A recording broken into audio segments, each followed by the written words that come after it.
우리 신앙을 고백하겠습니다.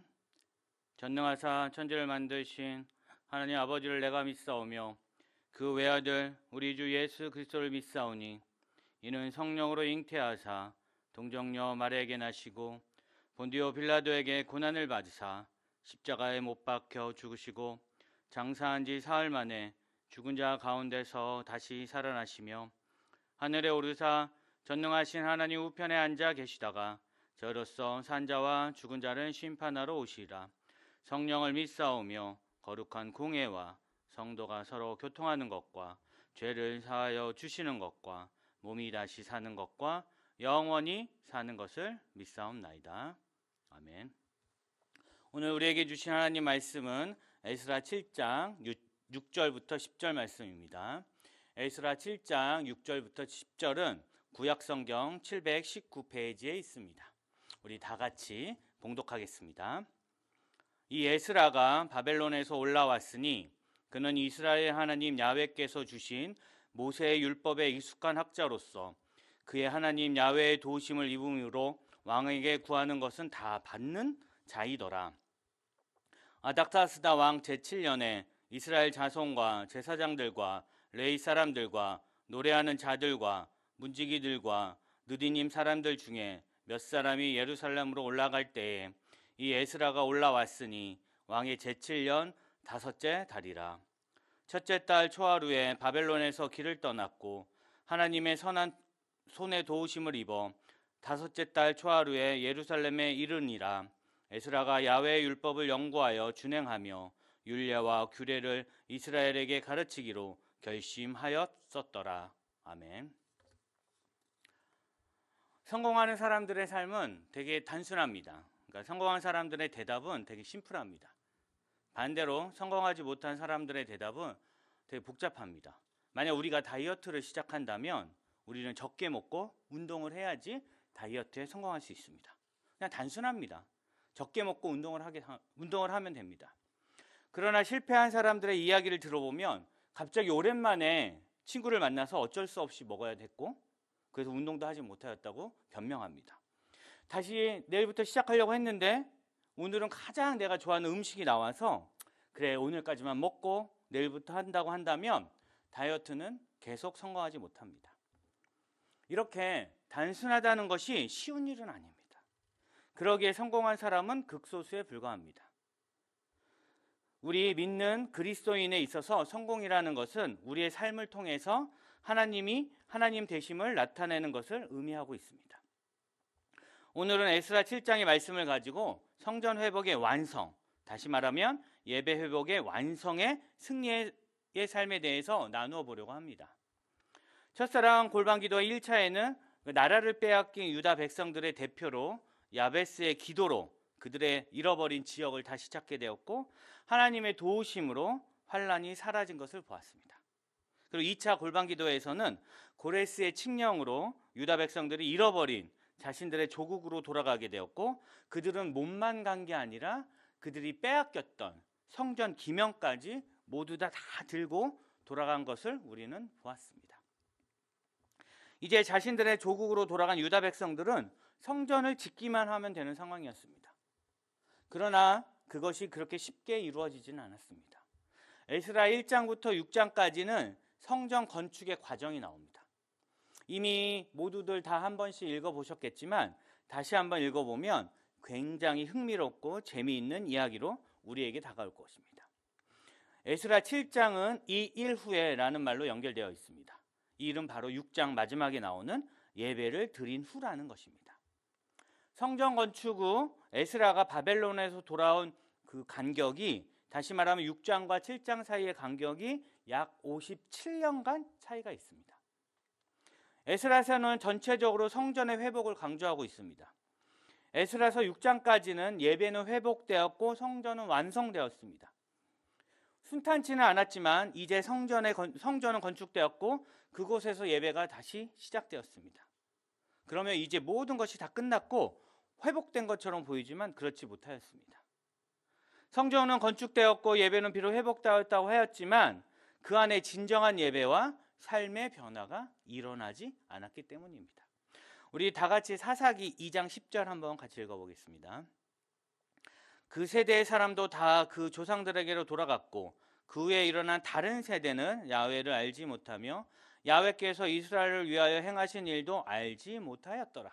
아멘. 이렇게 나오고 있습니다. 지금 보면 다음 세대가 아니라 다른 세대라고 나옵니다. 그러니까 마치 사사기에 나오는 다른 세대처럼 그들의 삶 가운데 하나님의 말씀이 존재하지 않았습니다. 새로 지어진 그 성전에서 예배가 드려졌지만 부족한 것이 하나가 있었습니다. 바로 하나님의 말씀이 비어 있었습니다.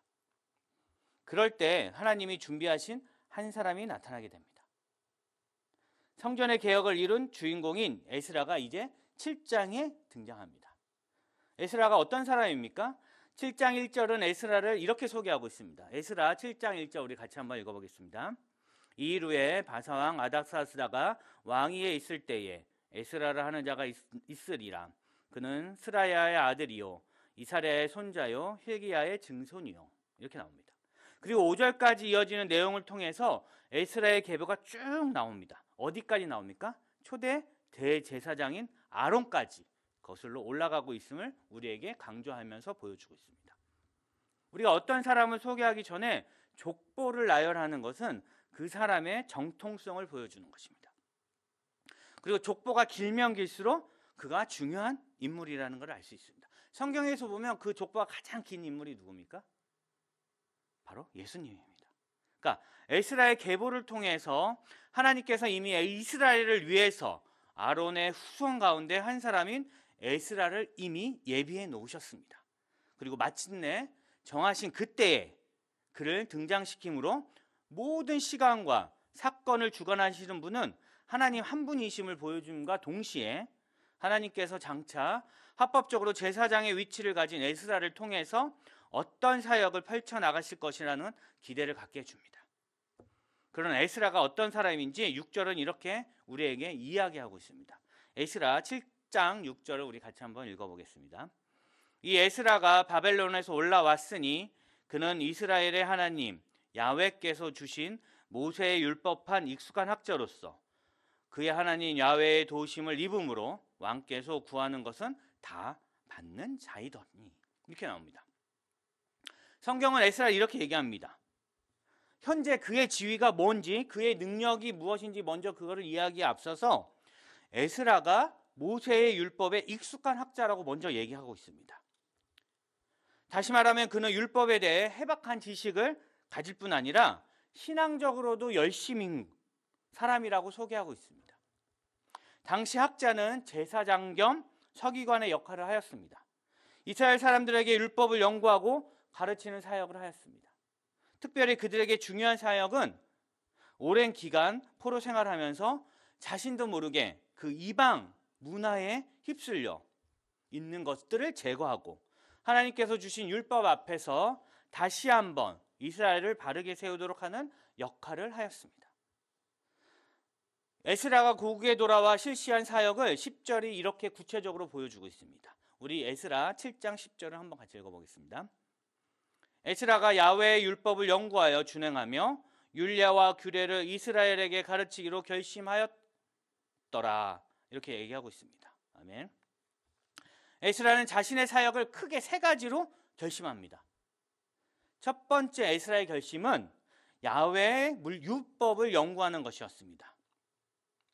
왜 에스라는 하나님의 말씀, 율법을 연구하려 했습니까? 이미 고레스 칙령에 따라서 수르바벨과 함께 조국 이스라엘로 떠난 사람들이 있었습니다. 1차 포로기환입니다. 그들에 의해서 하나님의 성전이 재건되었습니다. 그래서 1차 그 성전은 솔로몬에 의해서 만들어졌기 때문에 솔로몬의 성전이라 부릅니다. 2차 성전은 스룹바벨에 의해서 재건되었기 때문에 스룹바벨의 성전이라고 합니다. 그리고 3차 성전은 여러분 잘 아시다시피 헤롯 대왕이 지어서 헤롯 성전이라고 얘기합니다. 그러니까 지금 스룹바벨과 함께 포로 1차 귀환했던 사람들이 있었습니다. 그리고 그들에 의해서 성전이 재건되었습니다. 그리고 그 안에서 예배가 회복되었습니다. 사람들은 각종 절기를 지키며 즐거워했었습니다. 하지만 중요한 것은 그들의 삶의 변화가 없었던 것입니다. 여전히 이방 사람들과 같이 죄를 짓고 안 믿는 이방인들과 결혼하고 우상을 숭배했습니다. 그 당시 이방인들과 결혼한다는 것은 그들의 문화를, 그들의 신을 받아들인다는 것입니다. 그래서 그 사이에 태어난 자녀들이 야훼가 누군지, 하나님이 누군지, 야훼 신앙이 무엇인지, 우상 숭배가 신앙이라고 믿는 사람들이 많았던 것입니다. 성전은 회복되었지만 이스라엘은 여전히 이방인들과 같은 생활을 하고 있었던 것입니다. 이제 그들에게 필요한 것은 하나님의 말씀이었습니다. 어떻게 사는 것이 잘 사는 것인지를 가르칠 필요가 있었습니다. 에스라가 어떤 사람입니까? 그는 에스라의 집안이 대제사장 아론의 집안이고 아론의 16대 자손입니다. 그리고 바벨론으로 끌려간 포로의 자녀입니다. 그는 이방의 땅인 바벨론에서 태어났습니다. 그런 그가 그 땅에서, 이방 땅에서 출세하고 부족함 없이 지낸 것이 바로 그가 어렸을 때부터 말씀으로 훈련되었고 오직 말씀으로 이루어진 것을 알았기 때문에 그는 그 말씀을 사모했습니다. 포로 귀환이 말씀 그대로 이루어지는 것을 경험한 에스라는 더 많은 말씀을 묵상하고 연구함으로 하나님의 참뜻을 근심하며 방황하는 유다 백성들에게 가르칠 필요를 절실히 느꼈던 것입니다. 에스라는 그 높고 좋은 자리에서 얼마나 유혹이 많았겠습니까? 얼마든지 이런 핑계 저런 핑계 대면서 신앙의 자리에서 빠져나가는 평안의 삶을 살 수 있었습니다. 그가 만약에 바벨론에서 돌아오지 않았다 하더라도 그는 바벨론에서 평안히 자신의 삶을 살 수 있었을지도 모릅니다. 하지만 그는 자신의 평안함을 버리고 사명으로 살았습니다. 우리의 형편과 처지가 아무리 열악해도 문제가 되지 않는 것은 하나님이 우리 각자에게 주신 사명만 붙잡을 수 있으면 우리도 에스라처럼 멋진 신앙의 꽃을 피울 수 있기 때문입니다. 그리고 아론의 후예처럼 우리 자녀도 믿음의 후예로 에스라와 같이 성공한 신앙인으로 키울 수 있기 때문입니다. 둘째, 에스라의 결심은 말씀대로 준행하는 것입니다. 예배를 잘 드리는 것 되게 중요합니다. 그리고 좋은 말씀 듣고 깨닫는 거 물론 중요합니다. 하지만 가장 중요한 것은 그 말씀대로 사는 것입니다. 귀나 눈으로 듣고 본 말씀이 먼저는 머리에 저장되지만 머리에 있는 말씀이 가슴으로 내려와 손과 발을 움직이는 동력이 되지 않으면 머리가 무거워 고민만 하게 되고 걱정 근심거리가 되어서 입으로만 쏟아내는 수다쟁이가 되는 것입니다. 말씀을 준행하기로 결심하는 것은 우리의 사소한 일상부터 달라져야 하는 것입니다. 먼저 우리가 변해야 됩니다. 말씀대로 준행하며 살려고 결심해야 됩니다. 아주 단순합니다. 그냥 말씀대로 살면 됩니다. 사랑하라 하면 사랑하면 됩니다. 기도해라 하면 기도하면 됩니다. 사랑해라 했는데 하나님 제가 어떻게 저 사람을 사랑할 수 있을까요? 저 사람이 지금 나한테 어떻게 했는데 내가 저 사람을 사랑해요? 이렇게 따질 필요 없습니다. 물론 쉽지 않습니다. 하지만 단순합니다. 기도해라. 그럼 기도하면 됩니다. 하나님 제가 오늘은 좀 바빠서 오늘은 제가 좀 누구를 만나야 돼서 좀 시간이 없는데 기도 나중에 하면 이렇게 변명할 필요 없습니다. 기도해라 하면 기도하면 됩니다. 물론 쉽지 않지만 단순합니다. 제가 이제 성경에서 일어나지 말아야 할 사건을 하나를 꼽는다면 바로 선악을 알게 하는 과일을 먹은 사건을 말하고 싶습니다. 만약에 그 사건이 일어나지 않았다면 지금 우리가 이 전염병의 두려움에 떨 필요도 없었을 것입니다. 그리고 이렇게 힘들게 아주 작은 핸드폰으로 이 기도의 말씀을 보면서 또 TV로 보면서 기도회를 하지 않아도 될 것입니다. 하나님이 하신 말씀은 아주 단순했습니다. 야, 다 먹어도 돼. 너네 먹고 싶은 거 다 먹어. 하고 싶은 데 다 해. 하지만 선악을 알게 하는 이 과일만 먹지 마 였습니다. 와, 그럼 저 같으면 그 먹는 과일을 하루에 하나씩만 먹어도 한 몇천 년을 먹을 수 있을 것 같은데 그들은 먹지 말라 한 그 과일을 먹었습니다. 그들은 그렇게 하지 못했습니다. 그 사건 하나로 지금까지 수많은 사람들이 죽음이라는 고통을 당하고 두려움에 떨고 있습니다. 그에 반해서 예수님의 삶은 매우 단순합니다. 그는 아버지 하나님께서 말씀하신 대로 그대로 따르는 삶을 살았습니다. 예수님은 아버지 하나님이 십자가의 길을 가라고 할 때 그대로 순종하며 따랐습니다. 예수님에게 십자가의 길을 가라고 할 때에 예수님이 아버지 하나님, 제가 오늘은 몸이 좀 안 좋으니까 십자가 말고 다른 걸로 해주시면 안 됩니까? 그래도 제가 아버지의 독생자인데 저렇게 어떻게 저런 십자가에서 짐을 질 수 있겠습니까? 십자가 말고 좀 더 멋진 걸로 하면 안 되겠습니까? 이렇게 예수님께서 반문했습니까? 아니었습니다. 예수님은 땀이 피가 되도록 기도하면서 하나님의 뜻을 구하였습니다. 그리고 그 말씀대로 행하였습니다. 우리의 삶이 성공하지 못하는 이유는 우리의 삶이 단순하지 못하기 때문입니다. 제가 앞에서 성공에 대해서 얘기했습니다. 그리스도의 성공이란 우리의 삶을 통해서 하나님이 하나님 되심을 나타내는 것을 의미합니다. 성공하시길 원하십니까? 단순하게 말씀대로 준행하며 살아가는 삶이 되시기를 원합니다. 세 번째, 에스라의 결심은 하나님의 말씀을 이스라엘 백성들에게 가르치는 것이었습니다. 그가 학사이면서 제사장으로 사는 것은 자기 혼자만 말씀을 연구하고 그 말씀대로 준행하며 복받고 사는 것으로 끝나지 않았습니다. 다른 이들도 그 은혜를 누리며 살게 가르쳐야 하는 사명이 그에게 있었습니다. 에스라는 무엇보다 하나님께 받은 이 사명을 귀한 것으로 여겼습니다. 학사요, 제사장으로 사는 것이 우리 모두 신앙인의 사명인 것입니다. 에스라는 이러한 사람들에게 율법을 가르치기 시작하였습니다. 처음에는 그 율법이 귀에 들어오지 않습니다.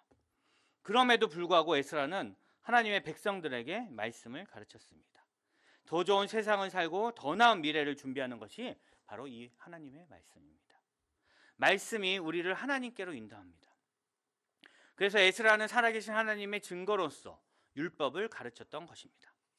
에스라의 이러한 결심은 놀라운 결과를 가져왔습니다.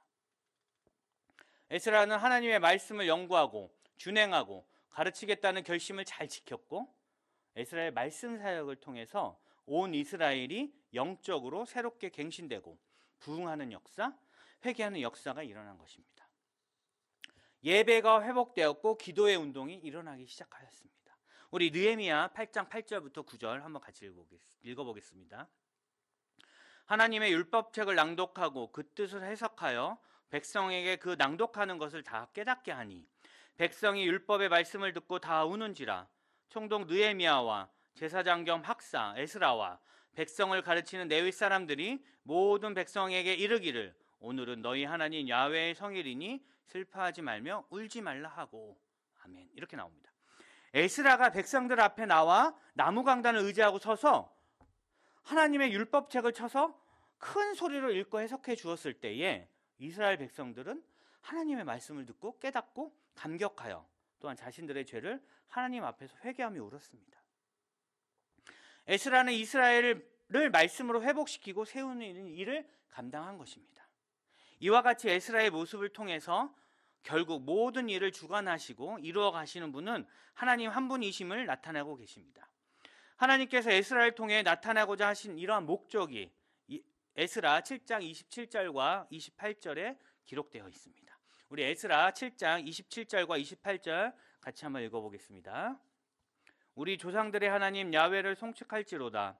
그가 왕의 마음에 예루살렘 야훼의 성전을 아름답게 할 뜻을 두시고 또 나로 왕과 그의 보좌관들 앞과 왕의 권세 있는 모든 방박의 앞에서 은혜를 얻게 하셨도다.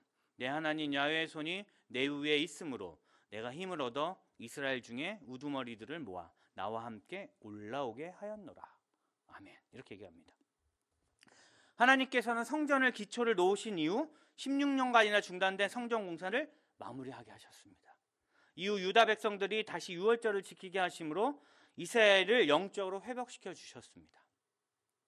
그리고 에스라와 같은 지도자를 세우셔서 이스라엘 백성의 신앙을 회복하셨습니다. 이 과정을 통해서 모든 나라와 임금을 다스리시며 영광 받으실 분은 오직 창조주 하나님 한 분이심을 우리에게 보여주셨습니다. 그런 하나님께서 에스라와 같이 하나님의 사역에 겸손히 동참하는 사람을 통해서 그 민족을 구원하시고 새롭게 하십니다. 우리에게도 이 시대 에스라와 같이 진정 민족을 살리고 일으킬 수 있는 지도자가 간절히 필요한 때입니다. 특히 지금은 더욱 간절한 때입니다. 이런 에스라가 우리가 먼저 되기를 원합니다. 이런 에스라가 우리의 자녀들이 되기를 원합니다. 그런 에스라와 같이 하나님의 말씀을 바르게 이해하고 그 말씀대로 실천하고 가르치며 세상에서 자신의 역할을 최선을 다함으로 다른 믿지 않는 사람들에게까지도 실력과 성품을 인정받을 수 있는 말씀과 실력의 균형을 이루는 영적 리더를 우리가 키워나가는 그런 믿음의 공동체가 되기를, 그 목표를 위해서 기도하는 공동체가 되기를 예수님의 이름으로 축원드립니다. 기도하겠습니다. 사랑해 주님 감사합니다. 오늘 에스라의 말씀을 통해서 성전 회복의 완성의 조건이 무엇인지 우리에게 알게 하여 주시면 하나님 감사합니다. 하나님의 회복시킨 그 성전에서 예배를 통하여서 하나님을 만나게 하시고 말씀대로 순종하여 우리의 삶이 변화되게 하옵소서. 말씀을 사모하는 말씀의 공동체가 되게 하시고 그 말씀이 살아 숨쉬어 주님이 주신 사명들을 잘 감당하는 사명의 공동체 될 수 있도록 주여 우리에게 능력을 허락하여 주시옵소서. 그리하여 우리 믿음의 공동체 가운데 에스라같이 세상에서도 하나님에게서도 인정받는 우리 아이들이 되게 하여 주옵시고, 또 우리 자녀 가운데 이 세상을 말씀으로 이끌어가는 리더가 나타날 수 있도록 우리 자녀들에 향한 관심과 중보가 끊이지 않게 하여 주옵소서. 언제나 모든 일을 주관하시고 이루어 가시는 분이 주님임을 고백하게 하시고 그런 주님의 얼굴만을 구하는 공동체 될 수 있도록 주여 도와주시옵소서. 언제나 우리를 위해 중보하시는 예수님의 이름으로 기도드리옵나이다. 아멘. 하나님, 이 시간 우리의 마음을 주님 앞에 올려드립니다. 전심으로 주님을 찬양할 때에 우리의 상한 심령을 고쳐 주시옵소서.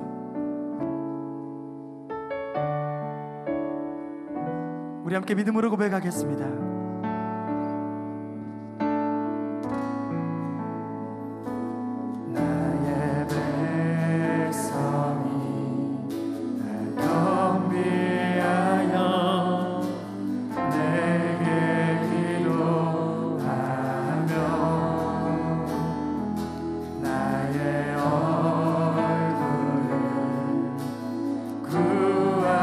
구하여서 그 악한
하나님, 이 시간에 주신 말씀을 부여잡고 간절히 기도합니다.